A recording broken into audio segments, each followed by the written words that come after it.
안녕하세요. 잠드는 약사입니다. 오늘도 편안한 밤 되시길 바랍니다.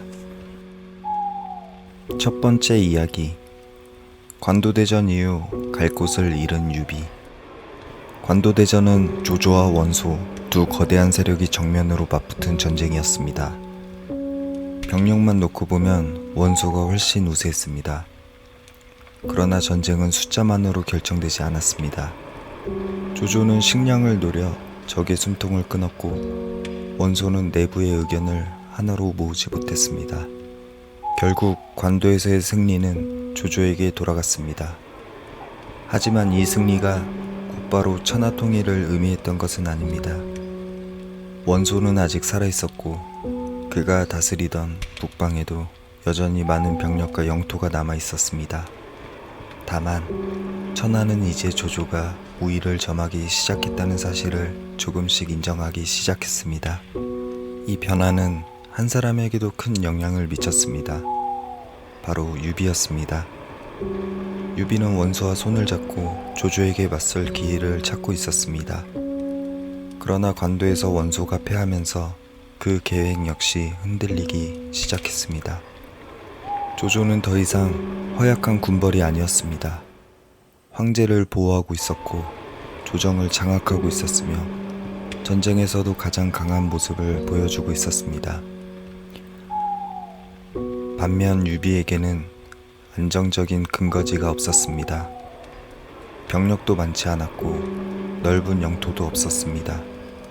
그를 따르던 장수들과 백성은 있었지만 그 힘만으로는 거대한 조조와 맞서기 어려웠습니다. 무엇보다 조조는 유비를 오래전부터 가장 경계하던 인물 가운데 한 사람이었습니다. 유비 역시 그것을 잘 알고 있었습니다. 북쪽에 계속 머문다면 언젠가는 조조의 공격을 피하기 어려울 것이라는 사실도 충분히 예상하고 있었습니다. 그렇다면 어디로 향해야 할까요? 당시 많은 사람들의 시선은 남쪽으로 향하고 있었습니다. 장강을 중심으로 한 남방은 아직 조조의 세력이 완전히 미치지 못한 곳이었습니다. 그 가운데서도 형주는 특별한 지역이었습니다. 북쪽과 남쪽을 잇는 길목이었고 풍부한 물산과 인구를 갖춘 땅이었습니다. 예로부터 여러 세력이 탐내던 곳이기도 했습니다. 당시 형주는 유표가 다스리고 있었습니다. 유표는 강대한 정복 군주라기보다는 안정을 중요하게 여기는 인물이었습니다. 혼란스러운 시대 속에서도 형주는 비교적 평온함을 유지하고 있었습니다. 유비는 오래전부터 유표와 어느 정도 교류가 있었고 어려움에 처했을 때 의지할 수 있는 몇 안 되는 인물이기도 했습니다. 결국 유비는 북쪽을 떠나 형주로 향하기로 결심합니다. 이 선택은 단순히 몸을 피하기 위한 결정이 아니었습니다. 다시 시작하기 위한 선택이었습니다. 그리고 훗날 삼국시대의 흐름을 바꾸게 될 모든 일들은 바로 이 형주에서 조용히 시작되고 있었습니다. 두 번째 이야기, 형주에서 새로운 터전을 찾다. 유비가 형주에 도착했을 무렵 천하는 여전히 혼란스러웠습니다. 북쪽에서는 조조가 세력을 넓혀가고 있었고 강동에서는 송건이 아버지 송경과 형 손책이 남긴 기반을 다져나가고 있었습니다.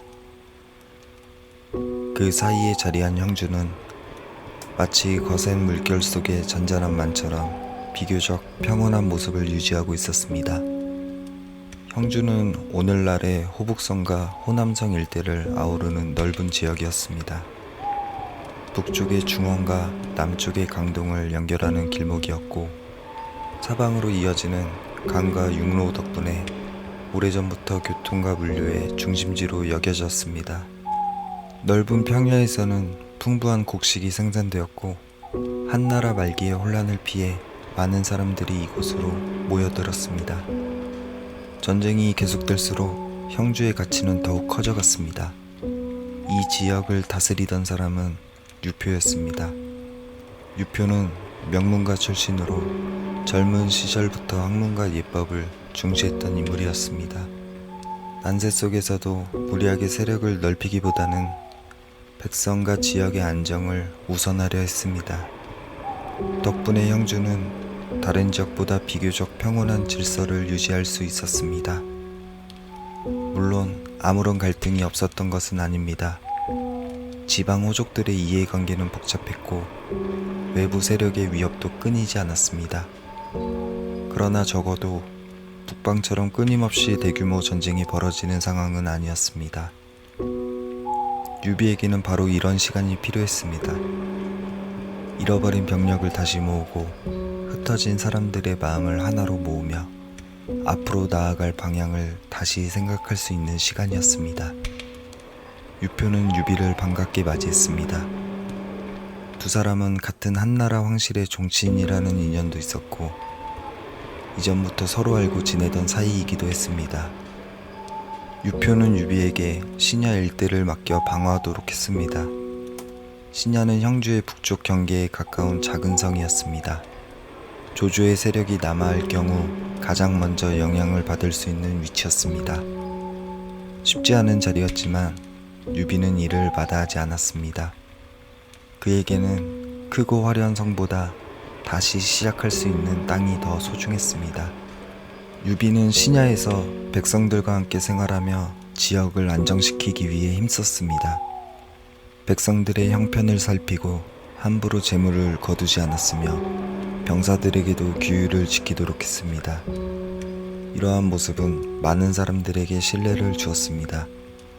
유비를 따르는 이들은 조금씩 늘어났고 멀리서 그의 소문을 듣고 찾아오는 사람들도 생겨나기 시작했습니다. 하지만 유비 자신은 잘 알고 있었습니다. 백성의 신뢰만으로는 천하를 움직일 수 없다는 사실을 말입니다. 조조에게는 수많은 장수와 관리들이 있었고 송건에게도 강동을 이끌 인재들이 모여 있었습니다. 유비에게도 이제 앞으로의 길을 함께 그려줄 사람이 필요했습니다. 마침 형주에는 세상 밖으로 모습을 드러내지 않은 한 젊은 선비가 살고 있었습니다. 그는 벼슬을 구하지도 않았고 권세를 쫓지도 않았습니다. 하지만 그의 이름은 조용히 사람들 사이에서 전해지고 있었습니다. 훗날 수많은 사람들이 기억하게 될 이름, 제갈량이었습니다. 세 번째 이야기, 난세를 바라보던 젊은 선비 제갈량. 형주의 들판과 강가에는 전쟁을 피해 이곳으로 온 사람들이 적지 않았습니다. 백성들 뿐만 아니라 학자와 관리, 그리고 젊은 선비들도 새로운 삶을 찾아 형주에 머물렀습니다. 혼란한 시대였지만 오히려 형주는 다양한 사람들이 모여 세상의 흐름을 이야기하는 곳이 되었습니다. 그 가운데 사람들의 입에 조용히 오르내리는 한 젊은이가 있었습니다. 그의 이름은 제갈량, 자는 공명이었습니다. 제갈량은 지금의 산둥성 일대에서 태어났습니다. 하지만 어린 시절 부모를 잃으며 일찍부터 힘겨운 삶을 살아야 했습니다. 그는 친척들과 함께 여러 지역을 떠돌다가 마침내 형주의 자리를 잡게 됩니다. 난세는 많은 것을 빼앗아갔지만 제갈량은 그 시간을 헛되이 보내지 않았습니다. 그는 농사를 지으며 생활했고 남는 시간에는 책을 읽고 세상의 변화를 살폈습니다. 유교 경전뿐 아니라 역사와 병법, 정치에 관한 기록도 꾸준히 익혔다고 전해집니다. 당시 형주에는 뛰어난 학자들이 적지 않았습니다. 제갈량 역시 여러 선비들과 교류하며 자신의 생각을 다듬어갔습니다. 그는 쉽게 자신의 재능을 드러내려 하지 않았습니다. 높은 벼슬을 얻기 위해 권세가를 찾아다니지도 않았고 누군가에게 자신을 추천해달라고 부탁하지도 않았습니다. 조용히 세상을 관찰하며 언젠가 올 기회를 기다리고 있었습니다. 그를 가까이에서 지켜본 사람들은 제갈량을 보통 인물로 생각하지 않았습니다. 그들은 그를 와룡, 곧 누워있는 용이라고 불렀습니다. 아직 하늘로 날아오르지는 않았지만 때가 오면 큰 뜻을 펼칠 인물이라는 의미였습니다. 하지만 이 표현은 후대에 더욱 널리 알려지면서 상징처럼 사용된 것이기도 합니다. 중요한 것은 당시에도 제갈량이 뛰어난 식견을 가진 젊은 선비로 평가받고 있었다는 사실입니다. 제갈량은 세상을 바라보며 한 가지를 고민했습니다. 한나라는 이미 예전에 힘을 잃었습니다.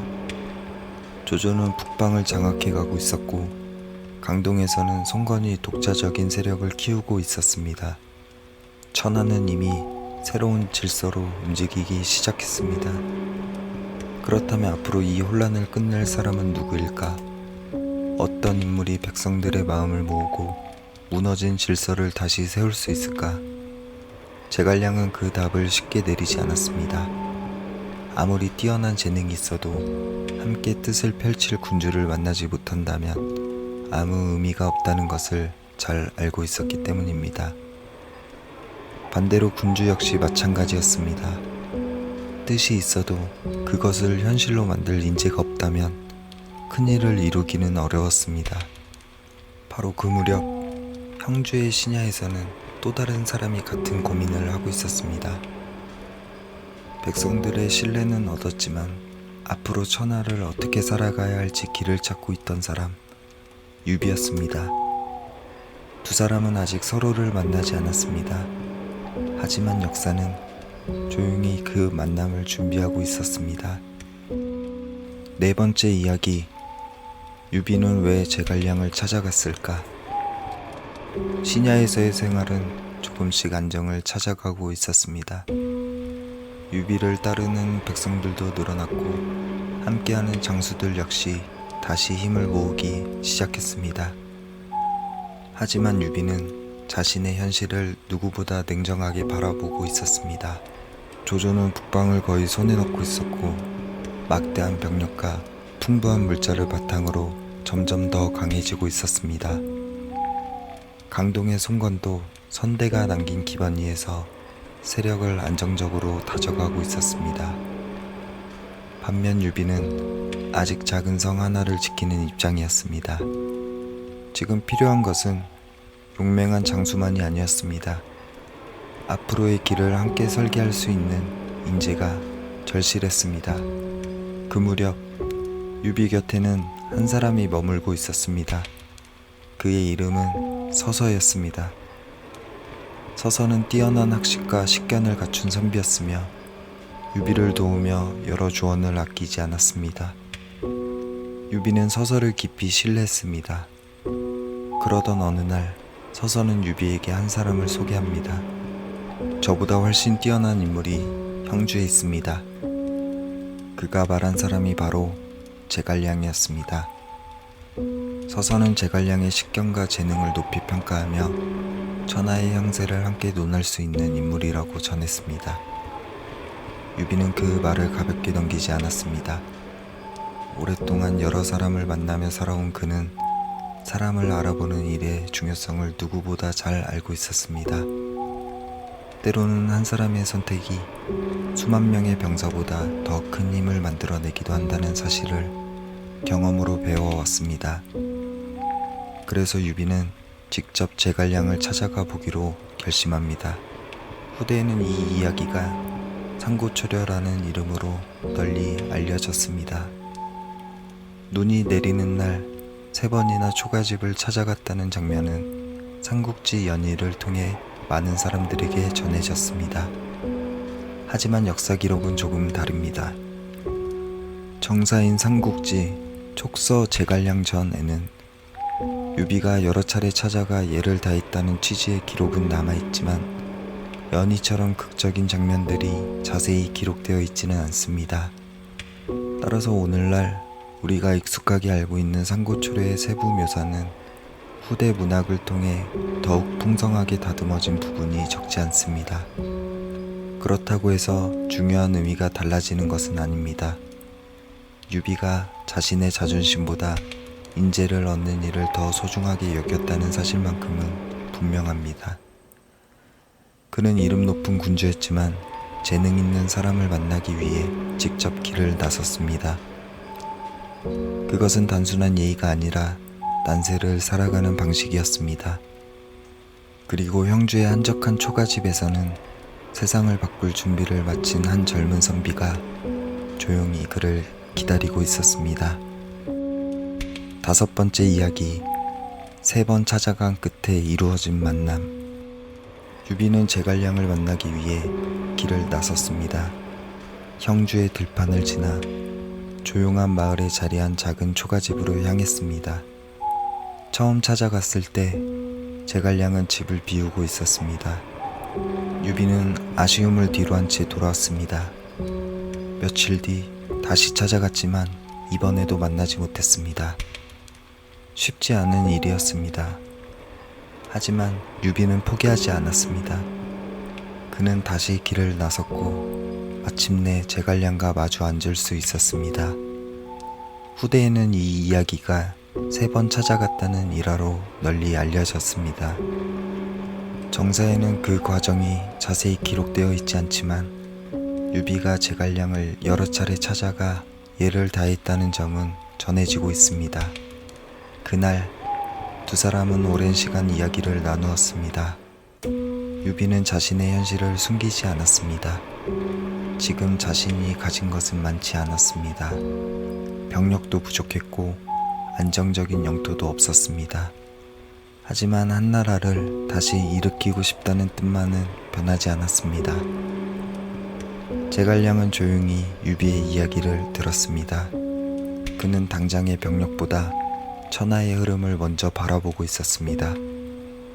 조조는 이미 북방을 장악하며 가장 강한 세력이 되어가고 있었습니다. 강동의 송건 역시 쉽게 무너질 상대가 아니었습니다. 이제 천하는 예전처럼 하나의 세력이 모든 것을 단숨에 차지하기 어려운 상황이었습니다. 제갈량은 유비에게 말했습니다. 무리하게 조조와 정면으로 맞서는 것은 현실적인 방법이 아니라고. 먼저 자신의 기반을 마련해야 하며 때를 기다릴 줄도 알아야 한다고. 유비는 그의 말을 한마디도 놓치지 않고 들었습니다. 그동안 많은 사람을 만나보았지만 이처럼 넓은 시야로 천하를 설명하는 사람은 드물었습니다.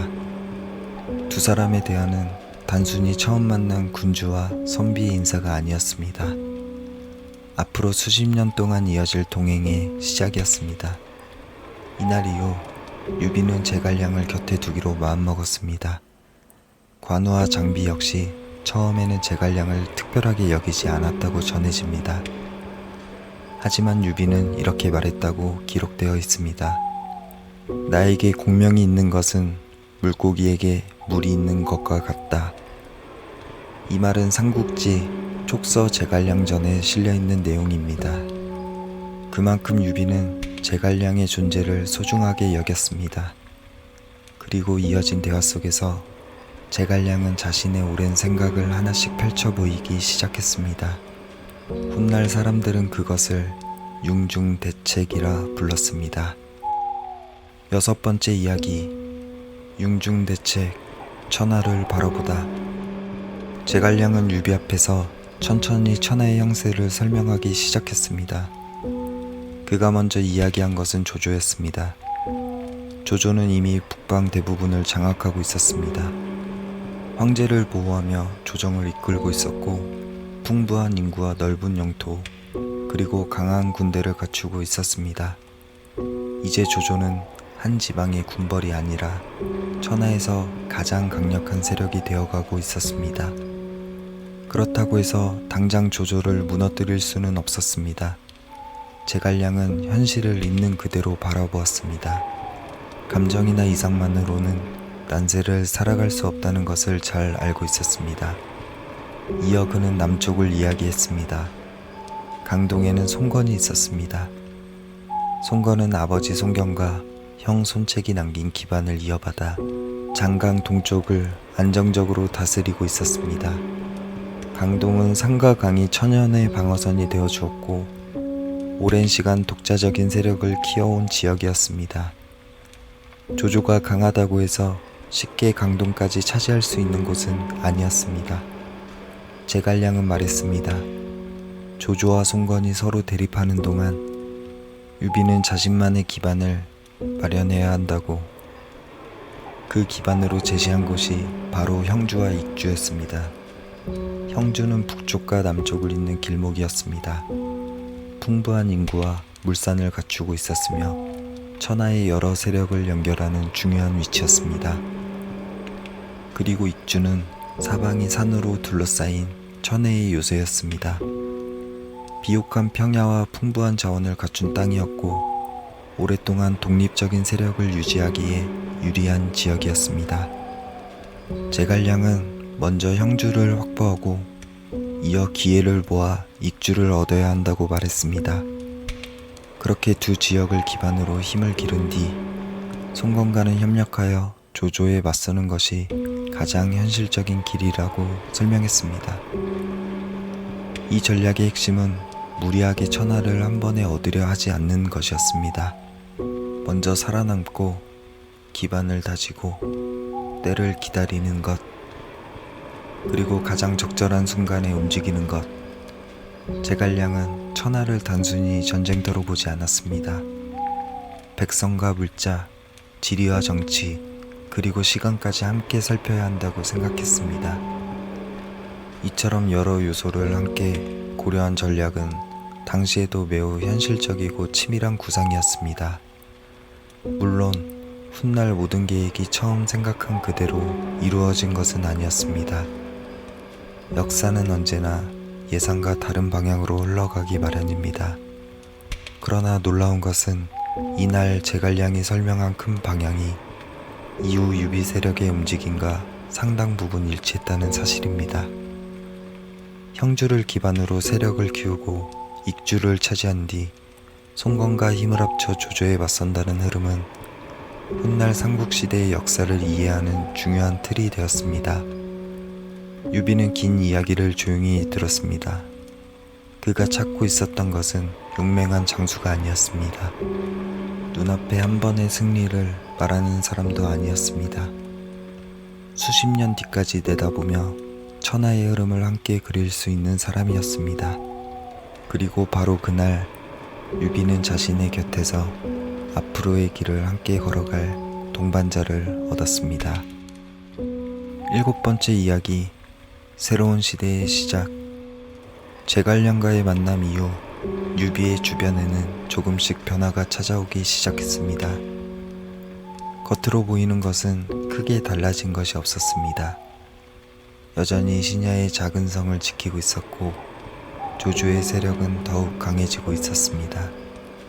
하지만 보이지 않는 곳에서는 앞으로의 역사를 바꿀 준비가 시작되고 있었습니다. 제갈량은 유비 곁에서 군사와 정치를 함께 논했고 형주의 정세를 세심하게 살피며 다가올 변화를 준비했습니다. 유비 역시 조급하게 움직이지 않았습니다. 당장 눈앞의 승리보다 오랫동안 살아남을 길을 선택했습니다. 난세에서는 때를 기다리는 일도 중요한 용기였습니다. 형주는 여전히 평온해 보였습니다. 그러나 그 평온함은 오래 이어지지 않았습니다. 북방에서는 조조가 마침내 원시 가문의 세력을 정리하며 화북 대부분을 손에 넣고 있었습니다. 강동에서는 송건이 자신의 기반을 더욱 굳건히 다져가고 있었습니다. 그리고 형주에서는 유비와 제갈량이 조용히 미래를 준비하고 있었습니다. 이 무렵의 천하는 세계의 거대한 흐름이 동시에 움직이기 시작했습니다. 북쪽의 조조, 강동의 송건, 그리고 형주의 유비. 아직 누구도 훗날 이 세 세력이 삼국시대를 이루게 될 것이라고 단정할 수는 없었습니다. 하지만 역사는 이미 그 방향으로 조금씩 흘러가고 있었습니다. 유비는 더 이상 떠돌아다니는 군벌만은 아니었습니다.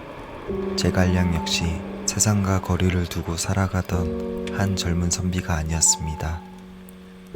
두 사람은 같은 뜻을 품고 같은 길을 걷기 시작했습니다. 그리고 그 길은 머지않아 형주를 뒤흔드는 거대한 전쟁으로 이어지게 됩니다. 조조는 북방을 통일한 뒤 마침내 남쪽을 바라보기 시작했습니다. 그가 향한 곳은 바로 형주였습니다. 그곳에서 유비와 송건은 각자의 선택을 해야 하는 순간을 맞이하게 됩니다. 천하에서 가장 강대한 세력과 맞설 것인가, 아니면 새로운 길을 찾을 것인가.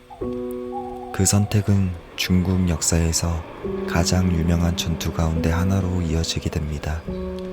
오늘 함께한 이야기는 바로 그 거대한 변화가 시작되기 직전의 시간이었습니다. 조조는 북방을 통일했고 유비는 새로운 동반자를 얻었으며 송건은 강동을 지키고 있었습니다. 이제 천하는 새로운 균형을 향해 움직이기 시작합니다. 오늘도 함께 해주셔서 감사합니다. 편안한 밤 보내시고 좋은 꿈 꾸시길 바랍니다.